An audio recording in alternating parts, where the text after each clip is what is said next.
It's been a month now. So it was incumbent upon me to go to talk to Nick Christensen, the county attorney, and also talk to Melissa Kelton with Nick's assistance regarding some of the revenue streams we discussed.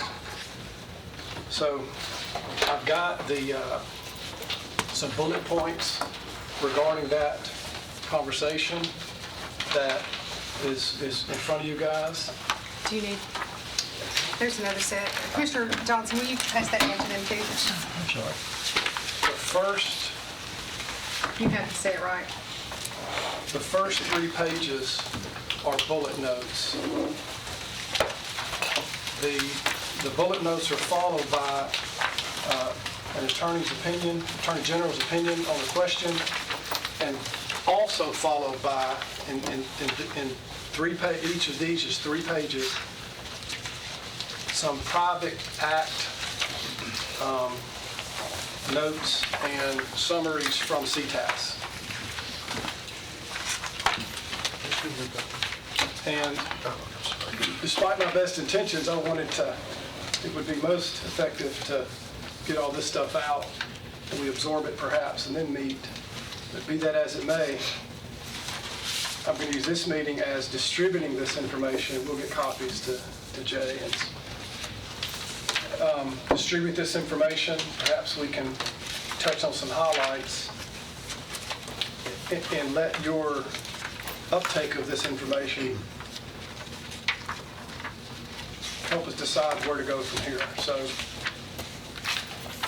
So let's let, and also the minutes of the last meeting I'll get another copy. I included in this package as well. And I thought, if y'all don't mind, That goes with your packet. I would ask us to take a few minutes and just quickly scan the minutes, and let's see if there's anything we need to follow up on that. On the second page, 2/3 of the way down, it says Commissioner Dodd advised adding $2. Wasn't that $20? Second page? Yes. To the wheel tax will generate $2.5 million. Well, if you added $2 more to the existing. 2 more. I thought it was, okay, I was thinking it was higher than that. Where are you looking? On the minutes. If you had I'm sorry. 30, then it adds the 7 point. Yeah, but it has 2.0. I think it's supposed to be 20. It's supposed to be 20. Okay. So every $10 is 1.75 or so. Is that what Something math would? So I'll correct it. Yeah, we'll just change that to 20. 20, okay. 20. Yeah. Because I wrote it down wrong in my written minutes.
Doug, did you happen to draw out what you and I discussed? I don't. Yeah, it looked like it was at the very end, talking about planning and/or the highway department to help with a list or a budget for the projects.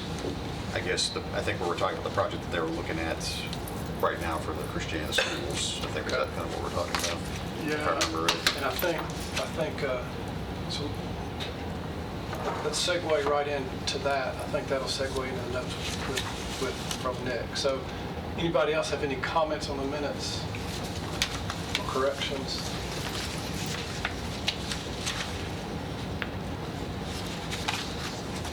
So a couple of bullets. There were 3 realistic opportunities to consider moving forward: a will tax, a special assessment district, and a county general line specifically dedicated to roads.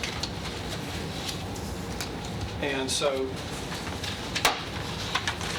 and Doug, I think that prompted, is there a list? So let's come back to that. Right. momentarily. I mean, as far as getting an idea of funding, we could probably work with Greg Brooks and Jay with ELI to kind of get a budget of what they're working under. I mean, that would probably be fairly simple to get. Okay. Now, as far as any other roads that are out there, I mean, that's probably going to be a little more challenging as far as trying to figure out what roads are out there. We're actually, you saw last week, we brought that agreement with GNRC through both Public Works and Budget to start that process of updating our comprehensive plan and our long-range transportation plan. That would help provide that list overall that you're Yeah. looking for, so that might be a little longer in coming, but if we could get some basic ideas over what they're doing for those Christiana school complex. Okay. We could get that. All right, let's keep that back on the agenda then. Okay. And we'll decide here in a little bit if we'll meet again Sorry. in 2 weeks or a month or whatever that next Okay. thing is, if there's enough for an agenda. And we may need to include, somehow we got to get Superintendent of Highways more involved. He's not a committee member, he didn't want to be, but perhaps he needs to be on the agenda next month. You'll help, we'll dialogue about that. So 3 items that went to CTAS over the course of time since our last meeting.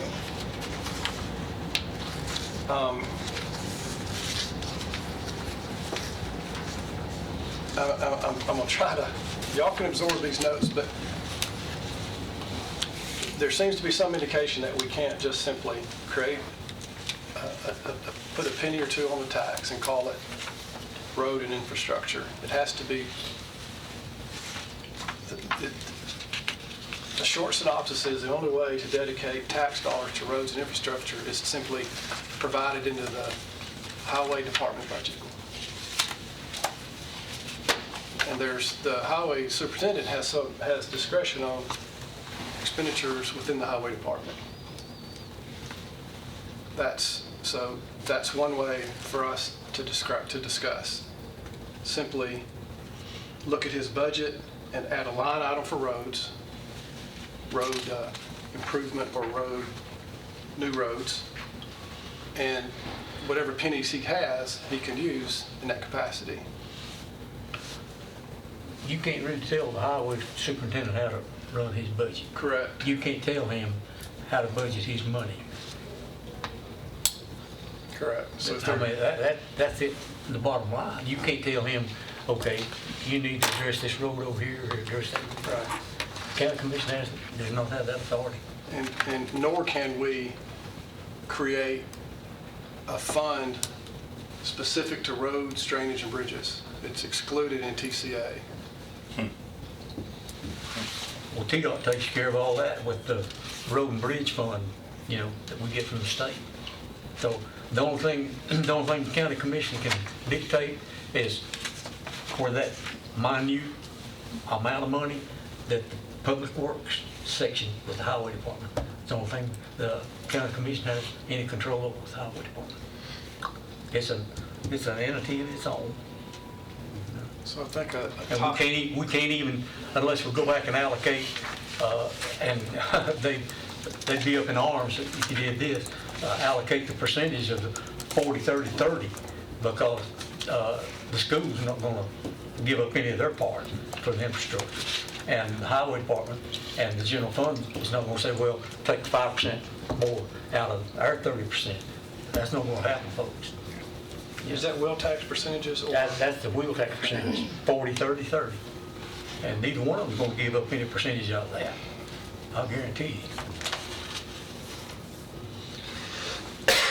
So we, just one thing here, Doug, I was gonna bring up, that you mentioned about, we could go ahead and start putting money into the fund now because transportation is a short-term lease. It'd have to come out of the property taxes. Well, I think what we were talking, you're talking about what was in the minutes about creating a fund, that was, if we did like an escrow account, developers would pay into, that wouldn't go to the highway department, I don't guess, that would be separate. And we had talked to, actually, the planning commission has considered that in the past, and we had talked to Lisa Nolan about it. Right. It's a possibility, but it'd be separate from the highway department or anything like that, so it wasn't gonna go right to their coffers. But Commissioner Dodd, didn't you say that CTAS does not allow that? Or am I hearing that wrong? Well, You were talking about the property tax, weren't you? yes. Oh, okay. Yes.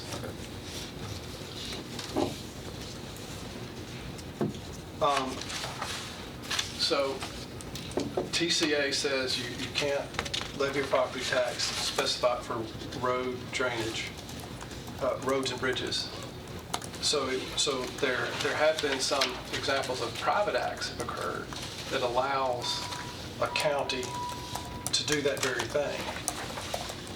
But it would take a private act. So I'm not going to spend any time on that. That's just, are we going to pick a private act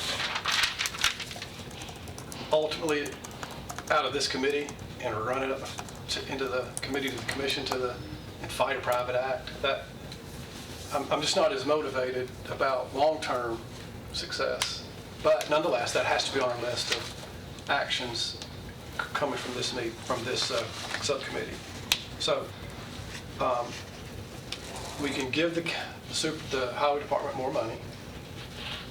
Perhaps there's a collaboration of where to spend it, but it's his discretion. I'm pointing at you as it's the road board's discretion. We could do a private act and create a road fund. And third, there's an opportunity in the confines of this specific item, and that is there appears to be some capacity for the county to bond, to create a project and bond it. And therefore, it's a commission project as opposed to a highway department project. Now, again, there may be collaboration. So I'm asking if any of y'all recall where we've done that before. Was Halls Hill Pike a cash build or a bond build? Or have we done any other? Do not know. It's before my time, but it was a city-county joint project. We may have just cut checks over in the city managed. I don't recall. Yeah, I think the county actually, the county's managing the project. Just the opposite? Yeah. Okay. Yeah. Did we bond it or did we pay from like development tax cash? That I don't know. I don't think it was bonded. I mean, that was something that they were working on when I first started working here, but I don't remember there being any discussion about it being bonded. So distilling these opportunities, the difficult opportunities, to me, is changing state law. Secondly, is creating private acts specific to counties.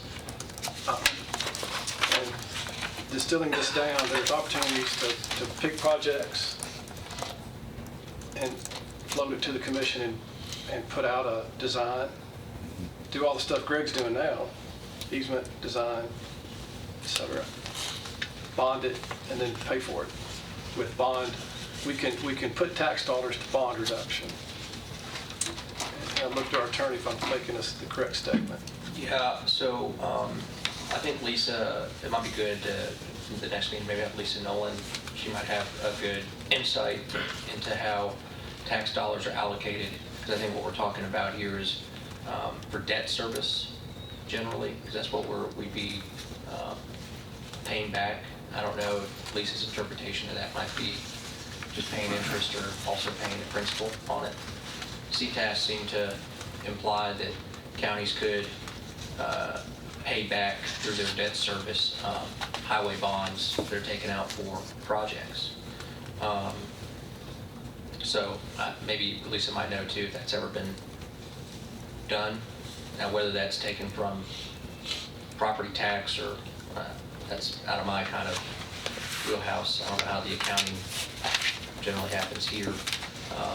The authority that CTAS based that idea on of paying back bonds was, it's in the notes here, was based upon TCA 431-410, and that's part of a larger statutory scheme known as the Tennessee Local Development Authority Act, which I was not familiar with until I looked at it. But it looks like there's a state agency called the Local Development Authority. It's on behalf of the state that can assist local governments in issuing bonds like from the state on behalf of the county for the local governments for good rates. But generally, any projects that would be subsumed in those types of bonds would have heavy oversight from the state and input from the state. And I haven't looked into it too much, and I haven't contacted anybody over there. I'm not too sure that we can even use that for road projects. It might be limited to things like building hospitals or other sort of structures, and not particularly with building roads. But that's different. What I've just mentioned there is different from the county itself going out on the private bond market, issuing bonds to do its own infrastructure improvement projects apart from the state.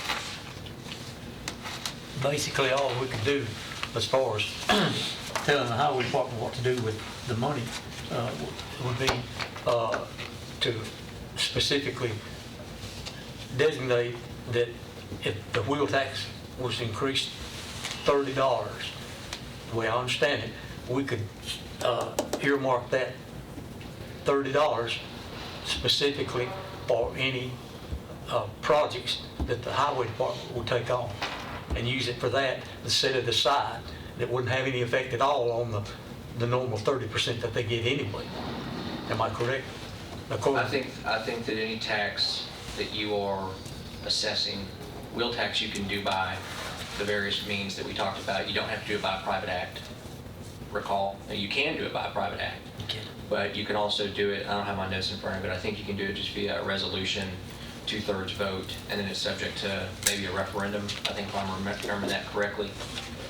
Could we restate? Something about 2 meetings. 2 meetings Yeah. or whatnot. And you could earmark within the wheel tax of what percentage of it is going to Mr. Brooks, his department. Now, with just generally expending, like for example, if you're going to do that in the wheel tax, I don't think you can dictate that he's going to spend that 30% of that wheel tax on Christiana project. I don't think that that's our purview to be able to tell him to do that. However, I do think the county commission would have a lot more oversight, if not exclusive oversight, if it takes out bonds or other indebtedness to do a specific project. I think there you take the authority or the oversight on how that money is going to be spent away from, the authority never goes to Mr. Brooks because it's the county commission that's taking out money for a specific project. And I think that gives you the oversight of where that's going to go. If that makes sense. It does. Thank you. Thanks for jumping in. So, and bear with me, I keep going back to the topic coming back.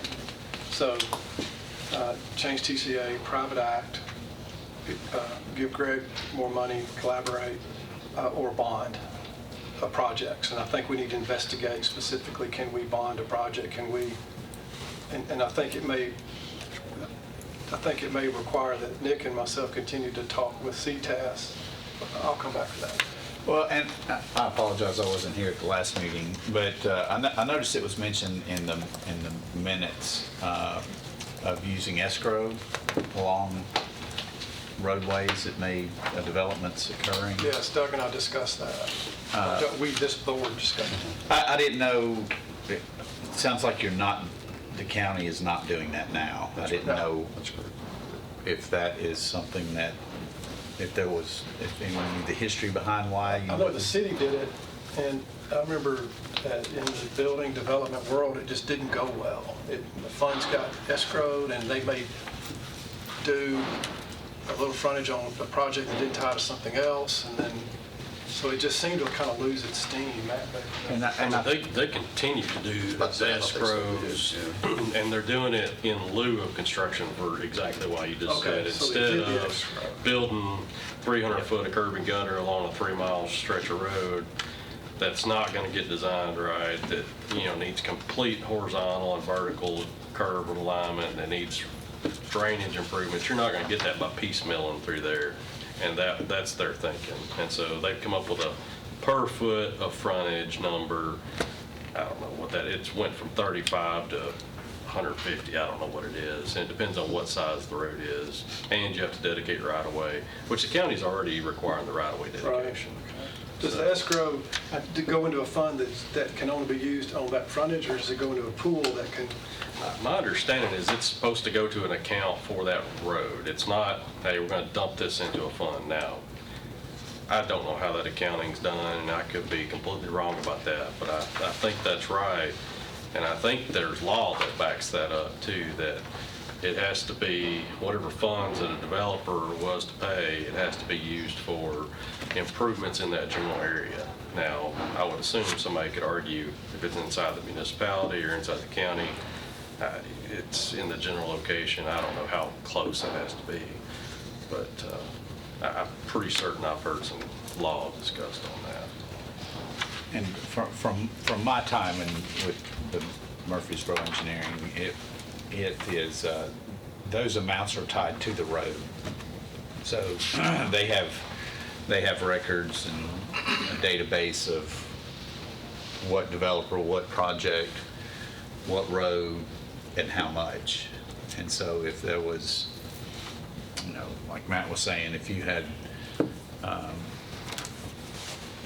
whatever, a road that may start in the city, go out in the county and hadn't been annexed or whatever, instead of trying to piecemeal it, they would require each development to pay their portion into the fund, and then once it was a certain percent developed along that roadway, they would use those funds to go in and have it designed and have it constructed. That hadn't been on we hadn't really touched on that much as a potential policy.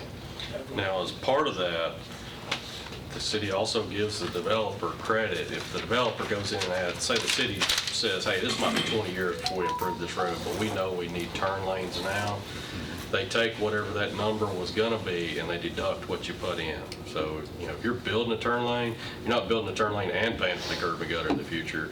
You're doing the curb and gutter minus the cost of the turn lane.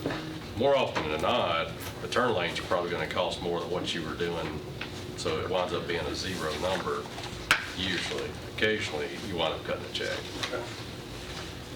So that just is just a topic, another topic. Yeah, I think I don't want to say difficult, but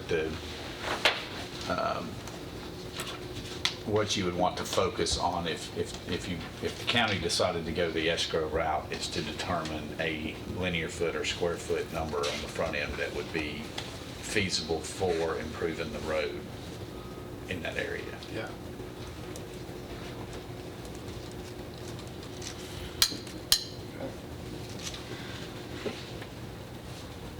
So all I got now is just a note for escrow, just another consideration. I think that's maybe more policy from planning and engineering. Yeah, when we. It's not a discussed tax, it- it's not a fee. Right, when we discussed it originally, like I said, it's been a few years now, but when we discussed it originally, it didn't seem like there were any barriers necessarily to do it. It's just for whatever reason, it just never got pushed to get done.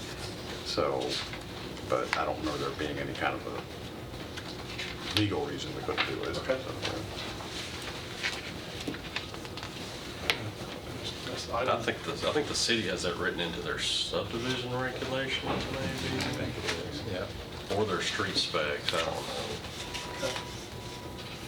know. I can't recall, do you recall how the amount was determined? So I think they have based it on their road projects. I know when I started 15 years ago, it was like $35 a foot, Yeah. which is, if you know anything about construction, is grossly inadequate. And so that number has went up substantially. I don't know where it's landed today, but some of that depends on whether it's a 3-lane versus a 5-lane, whatever's on their major thoroughfare plan. And that's what I was getting at. I think it's it still might be low. So if you were going to give a realistic number, hey, to improve this road, that number might be, which that's when, Could easily be $500 a foot. and that's Well, when it that's starts. utilities, if that's utilities included. It could be $300 a foot, each side is for $600 a foot road. Well, and some of that, I mean, y'all, in my mind, the counties is probably gonna be cheaper than the cities because more of your roads are gonna be shoulder versus curb and gutter. You're not gonna have the internal storm system.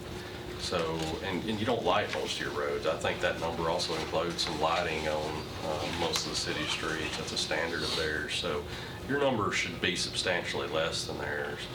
And it may still be the same number as theirs if theirs proves out to be inadequate. I think they're also counting in there that, hey, the whole road is not the developer's responsibility. There's a share of theirs that's the responsibility, and there's a share that's a public good for the benefit of all. And so they're doing some balancing in there, I think. That makes a lot of sense. Sam and Chris Sam probably has as much history of where that number came from and how they've come up with it as anybody.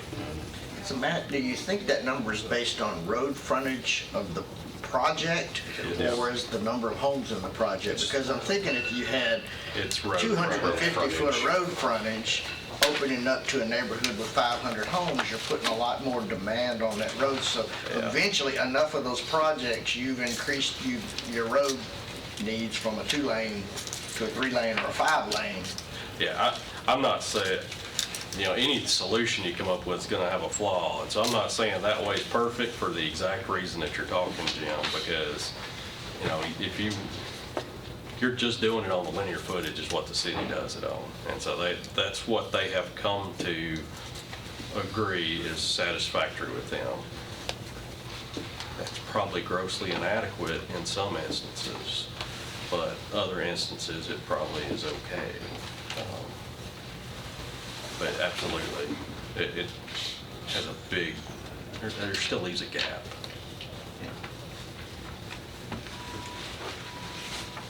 So we're going to pursue bonding and can be paid back with just as a line item in the budget via property tax. Now we're going to have to look into this escrow. What you think, Doug? I think Just kind of read. one of that, kind of rehash it, yeah. And Nick and I will, with Lisa, take on this bond question.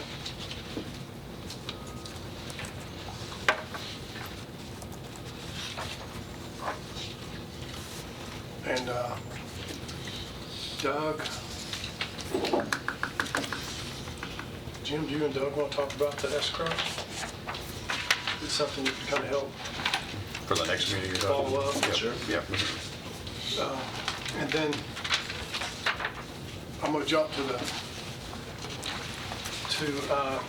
the fourth item that we pledged some feedback is assessment districts. And I think, Jim, we had some of the most interest or conversations regarding that. Can an assessment district be created and what are the boundaries and all that? So in that regard, we've had conversations with CTAS. They're and the response to that, bullets are in your notes. There is some opportunity, some language in the law discussing special assessments. The county can't do certain things, but can do things similar to through MTAS, through the municipal group. And so Nick's pursuing, our attorney is pursuing some history of how has some counties used MTAS avenues to create special districts. There are 3 that we know of, 2 from the 50s and 1 from the 80s. Different topics.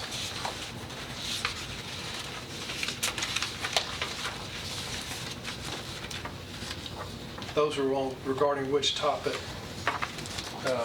So I think what you were talking about immediately there was establishing a road tax Oh, gotcha, excuse me. That via was, private act. that was the previous, Right, and which it looks like, just to comment on that, it looks like 3 other counties in Tennessee have done a private act that establishes a road tax. The tax is still based on assessing property. So it's essentially, it's called a road tax, but you're getting your revenue from taxing property values. and forgive me for confusing that. On the previous topic of us property tax escrowed or earmarked towards specific roads, projects, or road funds, that there are some private act opportunities there that have occurred. With respect to the special assessment districts, CTAS is not aware of any county in Tennessee that has ever done one. Although there is state law that gives the authority to counties to do a special assessment district, that is the extent that state law describes how a county is to go about doing one. So there is a lot of statutory guidance with respect to cities and how they are to go about doing special assessment districts from start to finish. I don't have them memorized, but I think what generally happens is there's an ordinance that is passed by a city to do a special assessment district. There is studying done by engineers and plans that need to be approved first, and then it's approved by the local legislative body, so it would be the city council. And then there's opportunities for the public who's going to be directly affected by the assessment to object to it and have a hearing on it. The ins and outs of that, I'm just not too sure on because I don't represent any city, so I'm not sure how cities have done it. But then from there, assuming that it gets approved, the improvement is done, and I think the city would have the ability to have the improvement done by either its in-house people or contracted out to a third party. And then before the assessment can finally take effect, there has to be a presentation back before the legislative body to show that the infrastructure improvements have been done in conformity with the original plans. I think that at that point, affected city residents again have an ability to object. And I don't know off the top of my head exactly what has to occur to get everything finally approved and the assessment finally done. But assuming that that all takes place and happens, then the assessment comes into effect. And remember that generally, I think how an assessment works is you're expending money up front. The governmental body is expending money up front for the project, and then afterwards they're assessing those residents that are directly benefited by it. So it's not a tax and it's not a fee, it's an assessment because their property is being directly benefited by the improvements that have been made.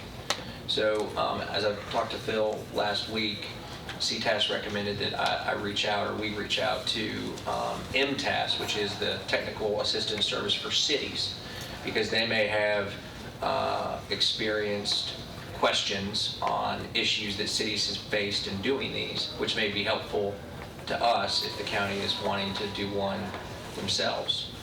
I would venture to say that they'll probably tell me that the county should follow the statutes over for cities, because that would provide kind of the guidance, and as long as you're doing it close to conformity with that, that's probably a good guiding post.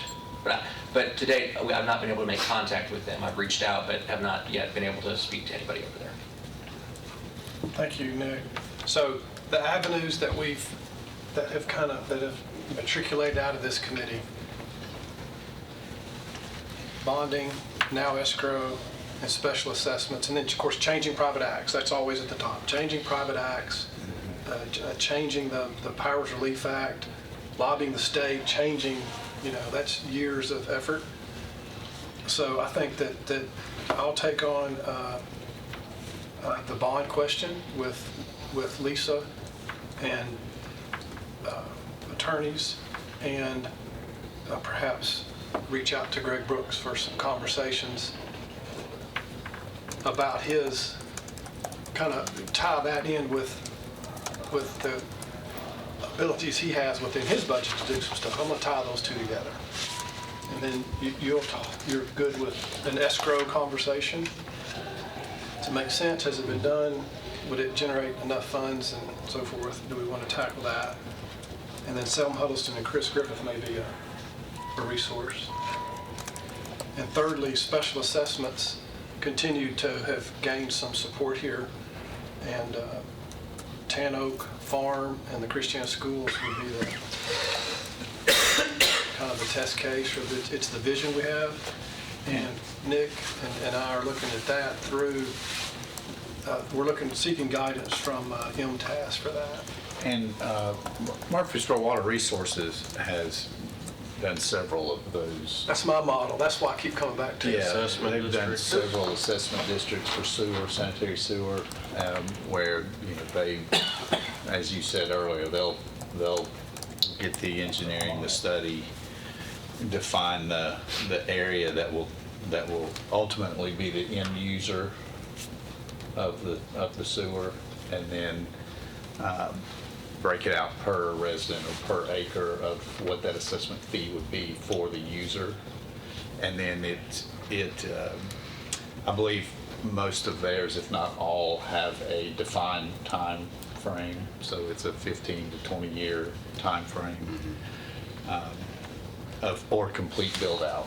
So it's either complete build out to recoup their money, or there's a time frame associated with it. So I know they've done several. Of course, the difference between sewer and roads is sewer is going to be either brand new people who are electing to hook onto it and therefore paying the fee, or going through a developer and, they're kind of paying a hidden fee for their average Joe. The road part, if it has to be a public hearing and people have the opportunity to object, where do you draw the line on, one, who's benefiting from it? It's pretty clear on sewer. Yeah. This basin, but then, are we gonna be willing to look people in the eye and say, hey, you've got just as much, you're driving on the road just like the new people are, and that's what's gonna boil down to. Or are you gonna say it's just new people coming along this road? That's hard. To me, that's the hard part, is figuring out where that is. And if it's, you mentioned the Christiana, I mean, if it's a school district, you could, even though they morph, a sanitary sewer could morph to some degree, but the kids going to that facility, that school, but like Matt was saying, you can hit the new homes coming into that district, but what do you do with the existing? Does the sewer special assessment, is it a rooftop or an acre? Does it get converted to a rooftop? It's both, so it largely, they've set up their districts depending on what they assume the majority of that area is going to develop. If they think it's going to be commercial, a lot of times they'll do it by the acre. Like Medical Center, I think it's like almost $11,000 an acre. Overall Creek, which goes out to Berkshire and West Lawn, out to Veterans, I think it's $1,000 a single family unit. And so they felt like that was going to be mainly rooftops. Yeah. And even if it's both. And you mentioned, whether it's an existing or new user, I guess to some degree the argument could be made, well, if you're living there now, you're okay with how the roads are, or I wouldn't say okay, but You wouldn't volunteer. It is what it is. you're not adding to, I should say, you're not adding more than what's there now, whereas all of the new users will be adding to the stress on that infrastructure. Won't the existing residents benefit from road improvements too? They would. That's back to the nexus. Just same thing for sewer, which it's a sewer you tap onto, and when someone taps onto it, maybe it's a one-time. Those are all questions. You could always, someone will always use the argument, well, although you live on that existing road, I paid for that road and I don't live on it because we paid for that with general funds, so now it's time for you to pay for the road that you're using. Well, the way I understand it, Nick, this bottom line here says, we wouldn't have to do anything as far as the County Powers Relief Act to do a special assessment. We would not have to amend that in any way because it says they're not taxes, so the County Powers Relief Act That does is not bar that. my interpretation of it. Oh, that's yours? The reason I say it's mine is because, to my knowledge, and what CTAS is telling me, no county has ever done a special assessment. So, but the reason I am interpreting it that way is I look at the definition within the County Powers Relief Act of the word development, and it speaks in terms of buildings and structures. And it seems like the conversation in the last number of months here has been taxing or otherwise imposing some sort of fee on the development of new construction and new residential construction, to be more specific. So that's why I'm thinking that a special assessment, it's not a tax and it ain't a fee, and we're also not particularly taxing the parcel itself directly for the development of new buildings or structures. You're assessing for the improvement that is benefiting those parcels. So I think you get around the County Relief Act. Mr. Johnson, I think you're right. I understand. But there, this second line here, there are some cities that have developed this special assessment districts and everything. From my understanding, yes, and the reason for that is TCA has a whole slew of statutory guidance on how a city is supposed to do a special assessment district.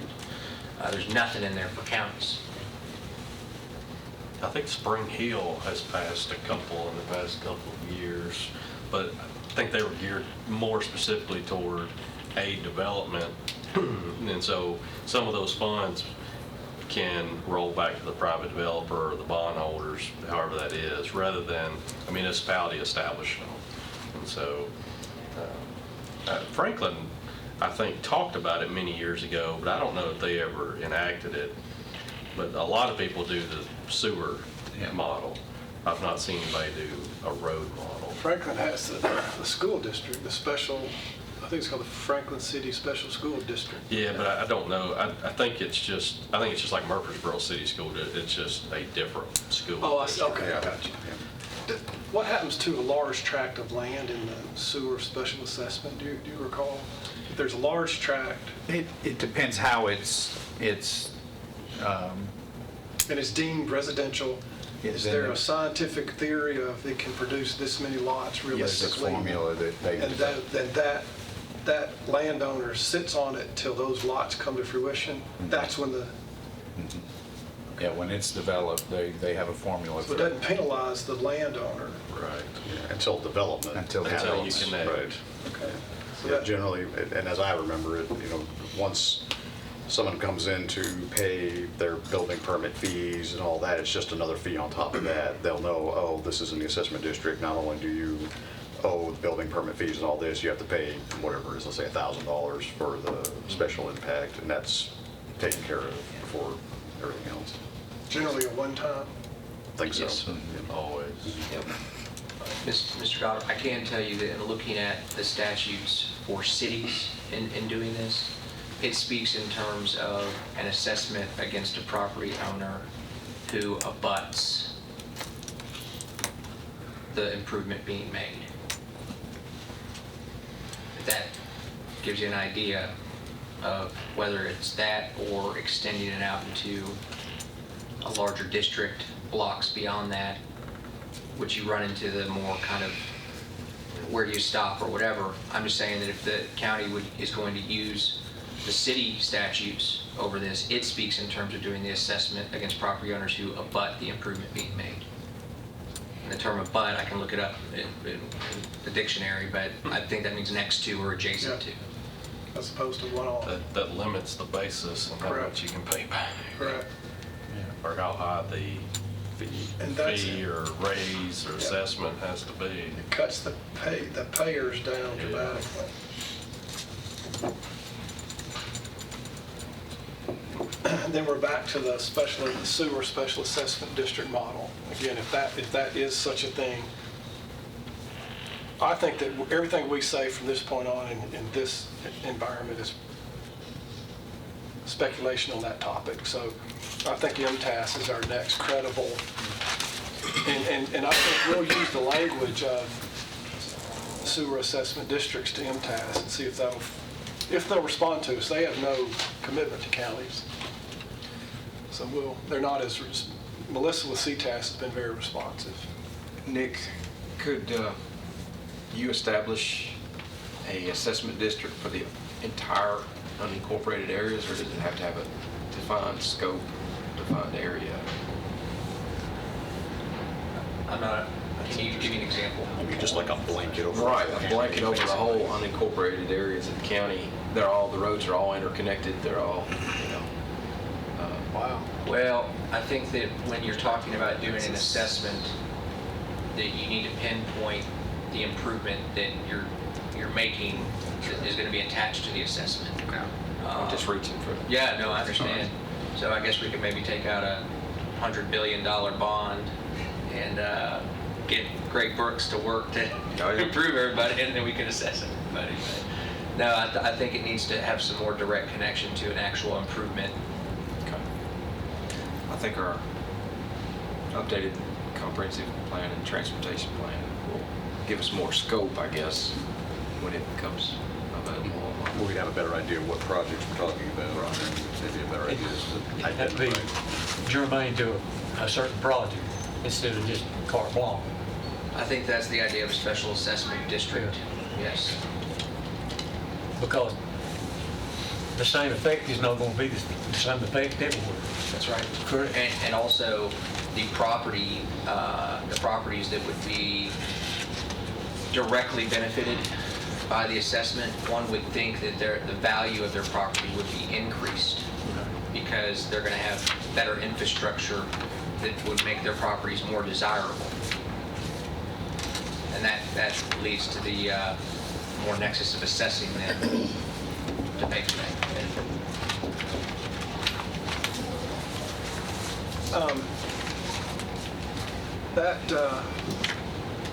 I think that probably brings us to the end of this agenda. If we have some action steps to take, I think we still have some trajectory. Any other actions suggested that we take, and is it worth meeting again in 2 weeks or a month from now? You mentioned to me earlier, is there any dialogue going to be with the public works or whatever about the wheel tax thing that wasn't brought up, that wasn't on the agenda this last time? Is that going to be brought up? Well, I think we have it's incumbent upon us to bring that up. It didn't make the minutes, and we reflected on that. Thank goodness it didn't. It was a 3-hour plus meeting. So this committee had a motion last week to present a suggestion for a wheel tax increase. You weren't here, nor were you, but you saw it in the minutes. So that needs to go back on the agenda for Public Works. Could you help us get that on the agenda? Yeah.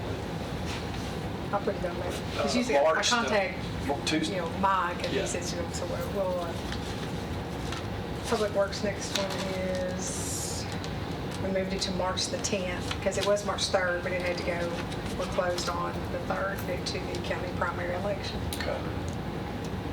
So that will take place. If you guys think it's, we need to come back to talk about results of bond conversation, escrow, special assessments, which Darren Gore, I think, would probably be willing to, I'm gonna reach out to Darren in this bonding. So do y'all want to meet again in a month, or do you want to commit to? Let's make sure that if we meet next month, that will be after the Public Works committee meeting, where you can have some report on it. So the wheel tax. So does that make sense? Great call. You know, Absolutely. yeah, And we've been meeting on Tuesdays at 11:30. Okay. so This is Public Works is on the 10th. So you can do the 17th, the morning of the 24th. Of course, H&E, that's for the night. So, Okay. yeah. I say the 17th is, that's on Tuesday. It's a Okay. Tuesday, So it'd just 1 be week a week after. later, yeah. Excuse me, yeah, 1 week after. Yeah, that's fine with me. My calendar's very clear.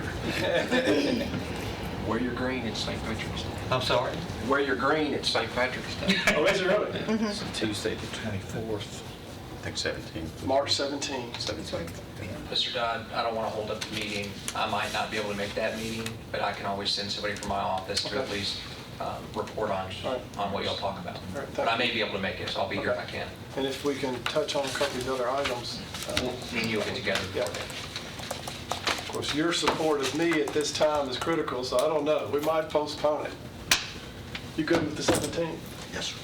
Give you another week to work on it anyway. won't it? That's right.